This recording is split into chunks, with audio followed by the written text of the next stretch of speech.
And what is good, ladies and gentlemen? Welcome to a brand new episode of Conty Chat. You made this possible, and taking this wonderful opportunity as well to wish you guys at home, your friends and family, a very happy 2023. Now, ladies and gentlemen, today, of course, to get the ball rolling, the brand new year, and we're going to talk about something that is quite out there for a very long time already. So before we touch base on that particular topic that we are going to be touching today, I just want to remind you guys that, of course, we are on Facebook and YouTube as well. Just search for ContyNews, and yeah, Instagram and TikTok, because it's going to be quite cool right there as well. Just search us on Conty Chat. Now, ladies and gentlemen, how have you been? We hope that you guys are doing great, and tonight we are going to be talking about something that is equally great as well, or probably even could be better. But of course, here are some facts for you. Now, according to Insider Intelligence, in the year 2022, that was last year, there were approximately 532 million esports viewers worldwide, man.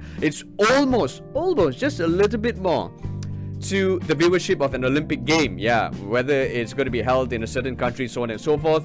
But of course, one day I'm sure it will surpass that. Now, in Malaysia itself, revenue in the esports market is projected to reach 5.31 million USD this year alone. It could be more as well. And this is, of course, mainly driven by the ongoing digitalization, increasing smartphone usage, and of course, the rising awareness of gaming. So we want to hear from our gamers as well, the ins and out of this marvelous industry. Ladies and gentlemen, we bring you right now two professional gamers, man. Seriously. Please welcome Andrew, aka SirCloud. He is an analysis, commentator, and also content creator. Welcome to the show, SirCloud. Thank you for having me, sir. And also Aaron Chan, aka Contra, an esports commentator. Welcome to the show, guys.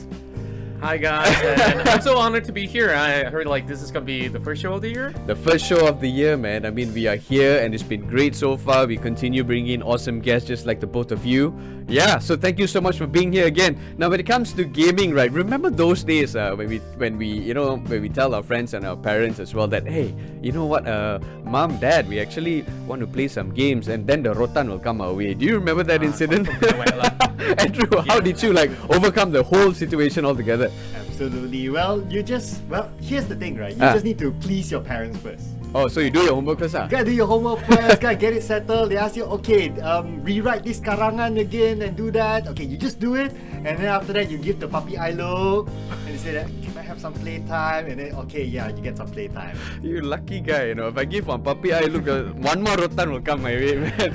Alright, so right now, let's talk about gaming. Of course, in today's topic, the ins and out. First and foremost, I would like to ask Contra, Aaron, what was the first game you started playing, and how has it been? Do you miss that game, so on and so forth?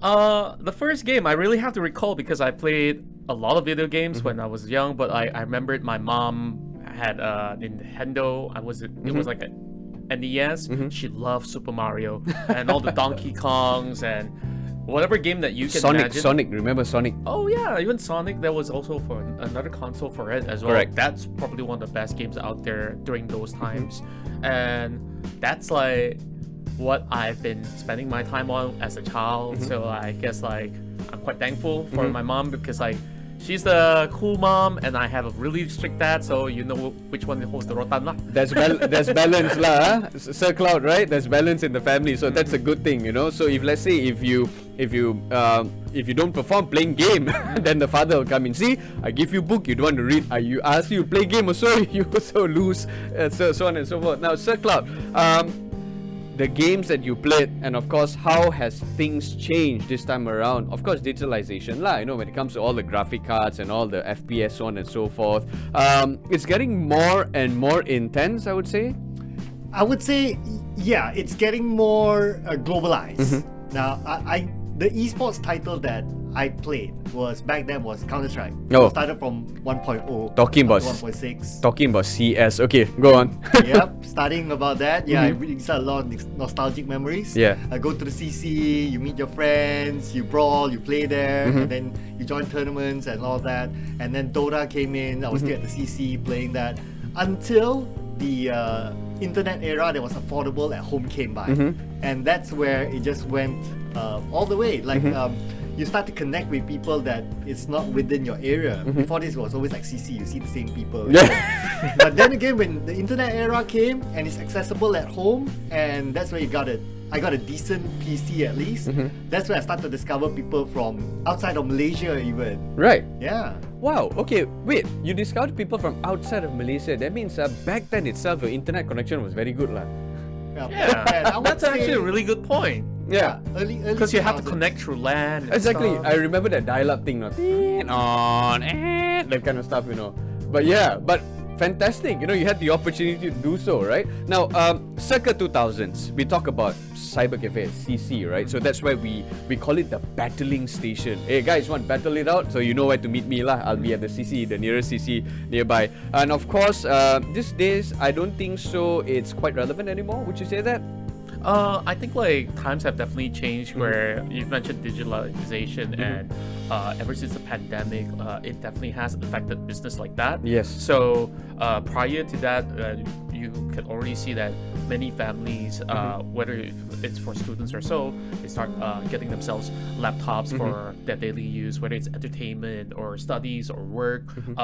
They have like a laptop on the standby, a tablet or a phone, anything that they can get their hands on, you could basically play a game on it by now. So therefore you see mobile games being quite the trend here in Southeast Asia. And well, cyber cafes, you think about back then, we used to top up, so much money, hours and hours, just so that you could either battle the guy next to you, or you could just basically grind your rank and like everything else on the spot. I remember cyber cafe days. I mean, we'd be like, bang, tambah lagi 1 jam, and then the guy would put in 1 hour. Can you imagine like playing the game in the middle of the game, right? And then it just goes off just like that. Oh, that is such a big no-no, man.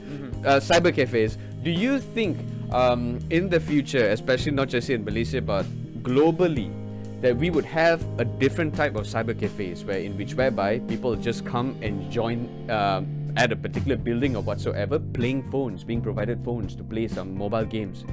What do you think?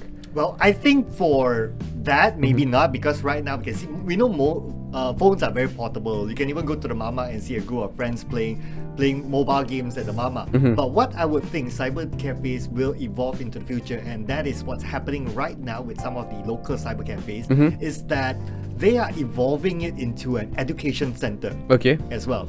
So I noticed one cyber cafe, they are even using they're using their space to teach Roblox programming. Right. Okay, Yeah. cool. So even when I had a chat with a person and what their vision is, they say that they don't want to they don't want cyber cafe to only be perceived to like, okay, tempat budak jahat datang main game, Ponting sekolah. Ponting sekolah and all that. They want to make it like cyber cafe is a place where you can learn stuff as well. Right. So Ponting sekolah days. I mean, no, we are not supporting.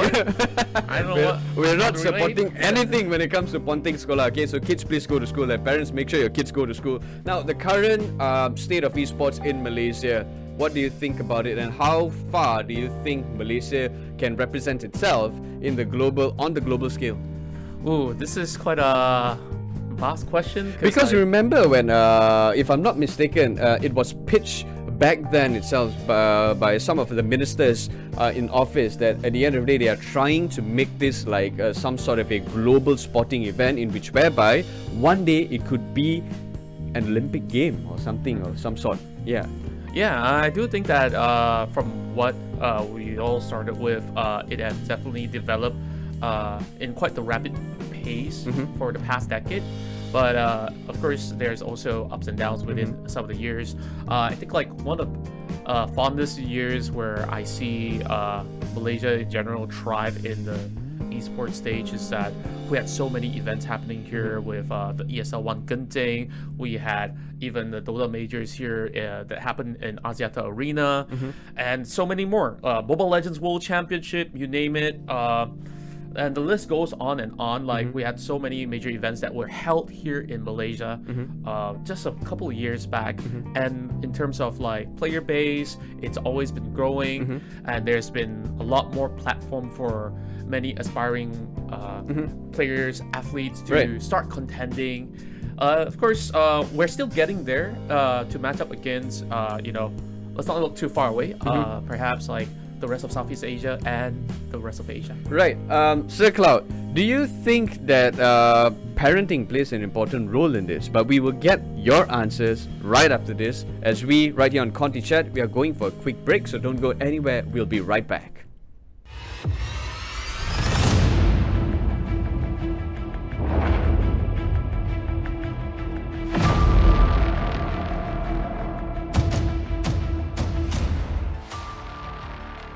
The number of malicious and false statements spread by SMS or social media platforms have become too widespread. The public is advised to be careful and not fall for such ploys and sharing or forwarding such messages. Remember that spreading fake news is an offense under Section 233 of the Communications and Multimedia Act 1998. This carries the penalty of a fine not exceeding 50,000 ringgit or up to 1 year imprisonment or both upon conviction.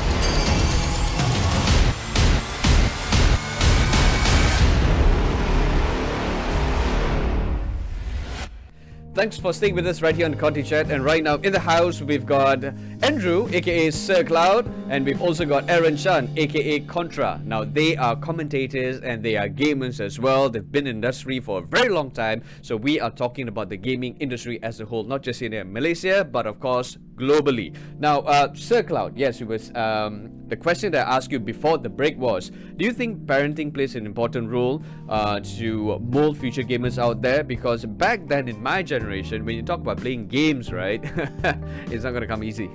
Yes, absolutely. There are two parts to this answer, to this question that I would like to answer.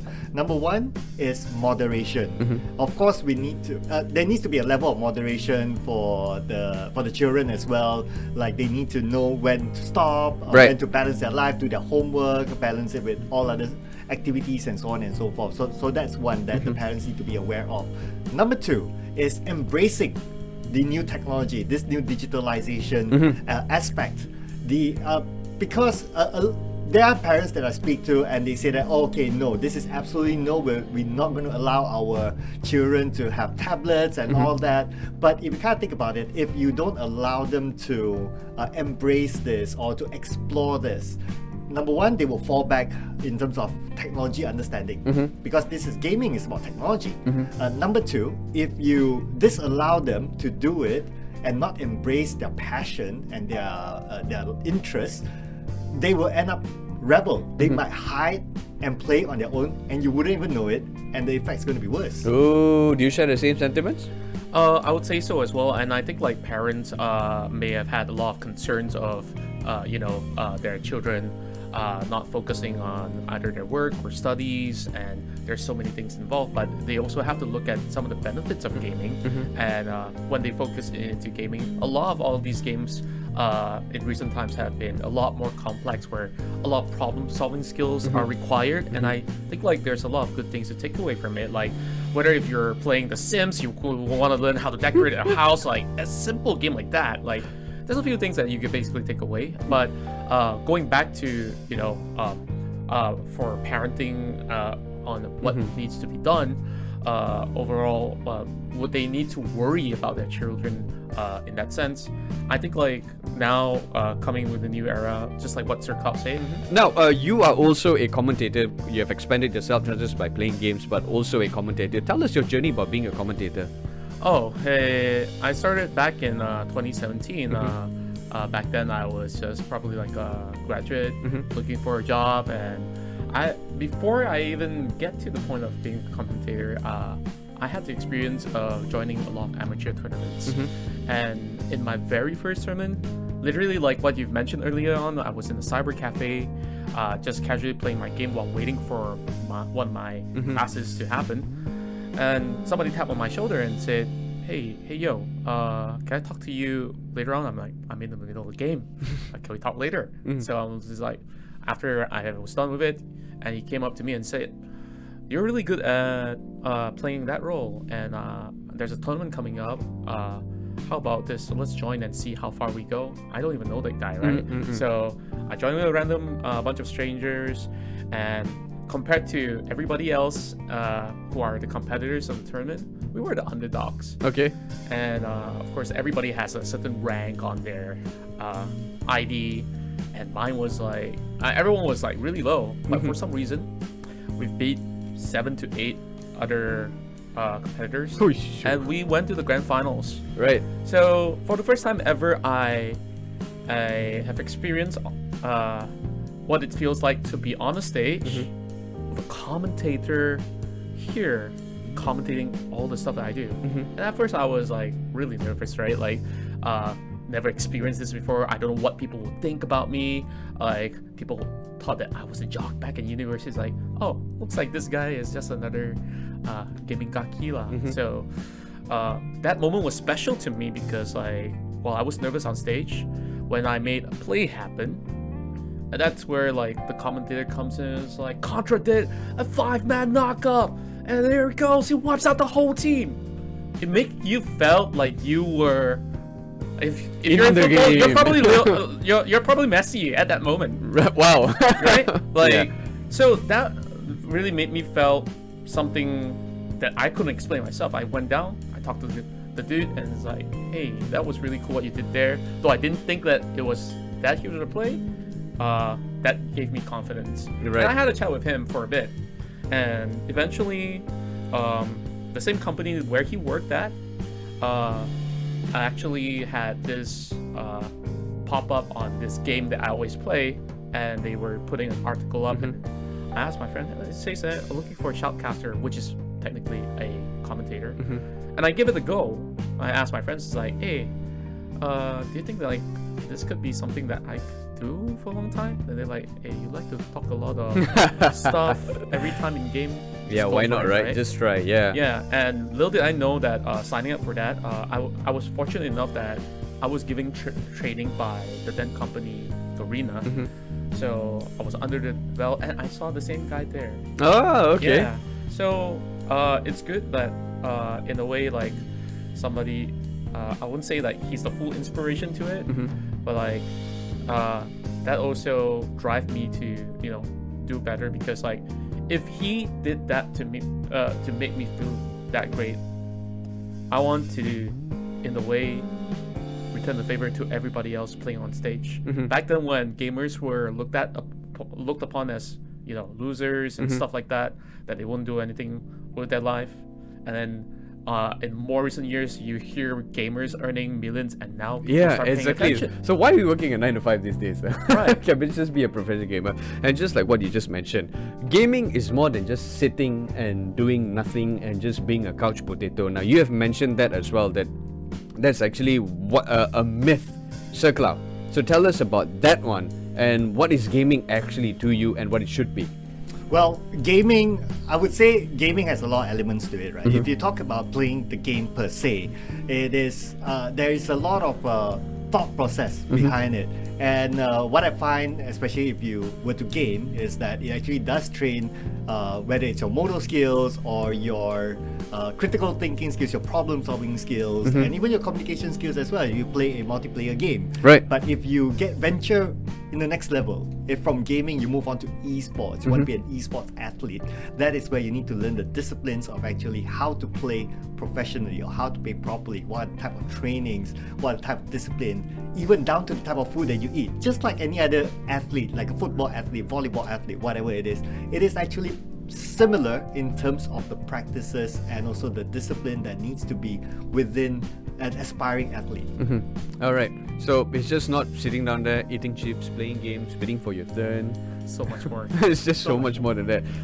I think one element that's actually very important that a lot of people out there, they don't get what gaming is also about problem solving skills and how you can actually go in there and just let your brain do the work, right? In terms of like your motor neuron skills or anything or any of that sort. Would you say that you would share the same sentiments as well? Oh yeah, absolutely. There are a lot of type of games out there, so different games may put a little bit more emphasis on whichever area that you Problem solving skills, creativity, designing, or any of that sorts. Correct. Yeah. Yeah. So if you kind of think about it, like let's say you play a mobile game, right? You play a mobile game, you need to think of like, okay, what are the type of items that I would need to try to counter the enemy?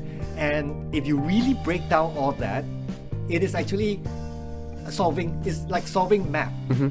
So you need to think like, oh, okay, how many percentage of magic resistance do I need that amount of percentage against this kind of enemy that maybe is more focused on physical attack, for something like that, for example. So it's kind of like solving a puzzle, but you need to solve it in real time as the thing goes along, and you must think that your enemy is also doing the same thing as well. Right. This is where the whole competitive thing happens. Come along. What? Yes. When it comes to you, what is gaming altogether, and how would you simplify it? Gaming. To simplify it, I think like it's a little complex, but I'll do my best. Yeah. Okay. Go ahead. I think in general, sure, there's a lot of misconception with whether esports and gaming are they exactly the same thing. Yes, it does relate on the gaming context.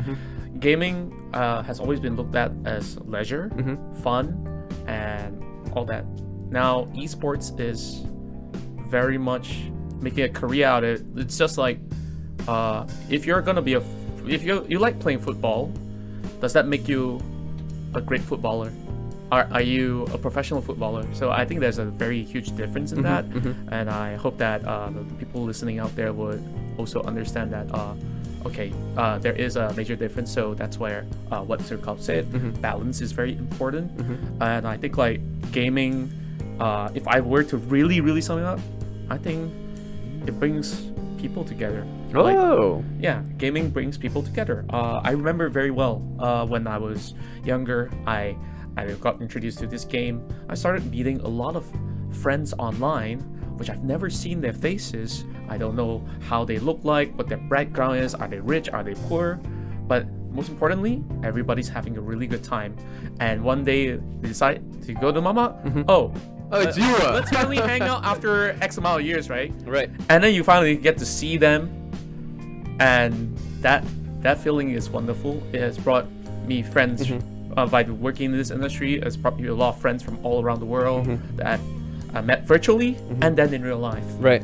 So Okay. I think like gaming itself brings people together. So gaming brings people together, but I have to ask your POVs on this, right? So now here is another stat I would like to share with each and every one of you who are watching at home. Now, a recent study revealed that 80% of multiplayer gamers face toxicity in the form of online harassment. Now, 2020 itself, we saw an increase.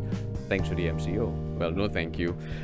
If there's one thing that you can actually tell the victim and also the online bully, what would it be? Let's start with you, Sir Club. Firstly, to the victim, there's a thing called the mute button. That's a good one. That's a good one. Don't forget the feature. No, but then if there's no mute button, okay, let me just share my experience as well. My cousin, okay, he plays FIFA.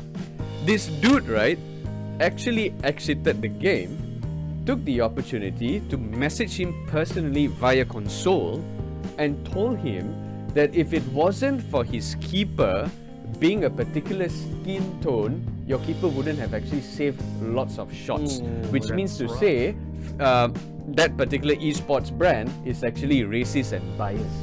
You have people like that. What would you say to them? Well, I would say, firstly, at the end of the day, it's just a game. it will not change your life, how no matter try hard, if you were to play a casual game, and if you win it, so what, right? So just enjoy the game, enjoy it as it is. Secondly, if you really embrace the game and you really feel the spirit of the game, there's a thing called the sportsmanship spirit, that if you win, whether you win or whether you lose, there's a way to accept it as it is, right? So this is also one of the disciplines within gaming or esports that even, because I teach as well at a university, this is what I teach my students as well. Part of being a player, whether you're a casual player or whether you want to go competitive, is to have the discipline. And this is one of the disciplines. You need to respect your opponent. You need to give the same respect to them as much as you give respect to yourself. So we got to learn all this as well as part of just being a better person. Right. Okay. Well, Contra. when it comes down to toxicity, sometimes we couldn't avoid it, even if we try. But what we can always do is to always improve ourselves. How do we deal with unwarranted situations like that? First, of course, you gotta be very patient and always, in a way, find ways to calm yourself down, even in a really tense situation. It may not be an argument or anything, because games can get really, really competitive. Yeah, exactly, And exactly. It can be a banter where it doesn't matter if you're in a cyber cafe or if it's online, like somebody could be shouting across the screen. But to the victim, hang in there. Like it Just it will get better eventually. And like you said, it's just a game. Why you gotta be so mad? And he's probably mentioned about the mute button and Yeah. all that. And to report and just report. Yeah, If you think it gets report out it. of hand, report it. yeah, Right? don't Yeah. feel helpless when you think that, hey, I've sent large reports, but it never happened. Somebody behind the support desk would probably be taking their time, but Right, right. rest assured, eventually it'll get there. And to the ones with the verbal abuse, You gotta stop it, man. you gotta fix yourself, man. I guess end of the day, it's a very psychological thing. Yeah. How people behave and how you choose to respond is really important. And I guess this is also part of the test, Right. to also be mentally sound at the same time. Right. So Well said. Well said. end of the day, esports has to do a lot with brain power, like we mentioned before. So gotta keep yourself on the alert, including your emotions. Right. So just walk away if you're a victim. Just walk away if you're a cyberbully. You gotta put a stop to that before you get reported, and you can never play the game again. Anyways, gentlemen, I have lots of questions to ask you guys, but of course, unfortunately, we've reached the end. So thank you. A big shout out to Andrew, aka Sir Cloud. Thank you so much for being here, and also Aaron Chan, aka Contra. Thank you for so having much me. for being here. Now, guys, if let's say you missed out on this wonderful episode, right? Don't worry. All you need to do is head on over to Facebook and YouTube as well, and check us out on ContyNews, and check out all our previous episodes. What have we been up to, so on and so forth. All right. So wrapping things up right now. We hope you have a fantastic week ahead. Take care. Stay safe. Brandon Lepal signing out of Conty Chat. Till next time. Bye bye.